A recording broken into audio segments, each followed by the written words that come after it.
Obito उचिहा कभी अंधेरे में नहीं गया होता। सोचो अगर एक छोटी सी चीज बदल जाती। अगर ओबितो उचिहा जिंदा बचने के बाद अकेला ना होता। अगर किसी ने उस वक्त उसका हाथ पकड़ लिया होता। मिशन के बाद जब ओबितो पत्थरों के नीचे दबता है, मिनातो टाइम पर पहुंच जाता है। ओबितो जिंदा रहता है, गहरी चोटों के साथ, लेकिन दिल में एक नया विश्वास लेकर।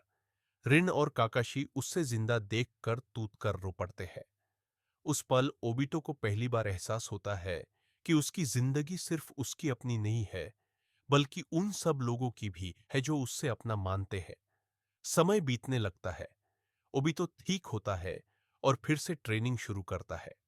वो पहले जैसा ही होता है, थोड़ा गूफी, थोड़ा इमोशनल, लेकिन अब उसकी आंखों में एक नई समझ होती है। रिन उसके साथ होती है, यूज याद दिलाती है कि दुनिया सिर्फ जुंग और दाढ़ का नाम नहीं। काकाशी धीरे धीरे अपना दिल खोलता है और पहली बार किसी पर पूरा भरोसा करना सीखता है। टीम मिनातो सिर्फ एक स्क्वाड नहीं रहती, बल्कि एक परिवार बन जाती है। इसी बीच मदारा उचिहा अपनी नजर ओबितो पर रखता है। उसे लगता है कि ओबिटो उसका परफेक्ट वेपन बन सकता है।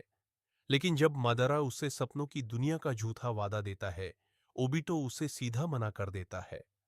ओबिटो के लिए असली दुनिया की मुश्किलें ज्यादा सच्ची होती हैं, क्योंकि इस दुनिया में रिन की मुस्कान है, ककाशी की दोस्ती है और मिनाटो का विश्वास है।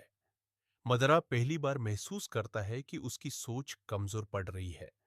रिन कभी भी थ्री टेल्स की होस्ट नहीं बनती, इसलिए उसकी मौत का वो भयानक पल कभी आता ही नहीं। काकाशी अपनी जिंदगी का सबसे बड़ा बोझ कभी नहीं उठाता और ओबितो का दिल अंधेरे से दूर रहता है। इसी वजह से नाइन टेल्स का अटैक कभी नहीं होता। मिनातो और कुशिना जिंदा रहते हैं और नारुतो एक ऐसे घर में बड़ा होता है जहां माँ बाप का प्यार उसका सबसे बड़ा बल होता है।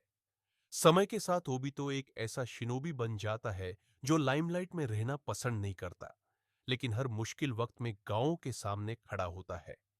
उचिहा क्लन और लीफ के बीच कभी नफरत पैदा नहीं होती।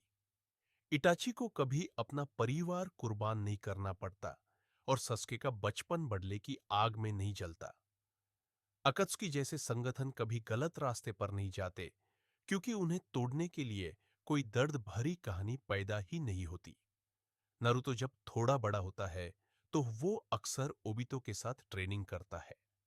उसे लगता है कि ओबिटो उसके पापा जैसा ही है, थोड़ा स्ट्रिक्ट, थोड़ा फनी, लेकिन हमेशा सही रास्ता दिखाने वाला।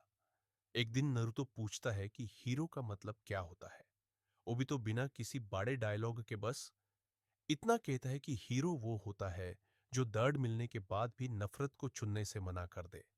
इस दुनिया में जुंग पूरी तरह खत्म नहीं होती, लेकिन वो जुंग दिलों के बीच नहीं होती। लोग गिरते हैं, फिर उठते हैं, पर कभी पूरी तरह टूटते नहीं। और इस सब के बीच ओबितो उचिहा एक ऐसा आदमी बन जाता है जो सबसे ज्यादा पावरफुल होकर भी अपनी ताकत से ज्यादा अपनी इंसानियत पर भरोसा करता है। अगर ओबितो ने अंधेरा चुना होता तो शायद दुनिया जल जाती, लेकिन क्योंकि उसने रोशनी चुनी, नारुतो की दुनिया बच जाती।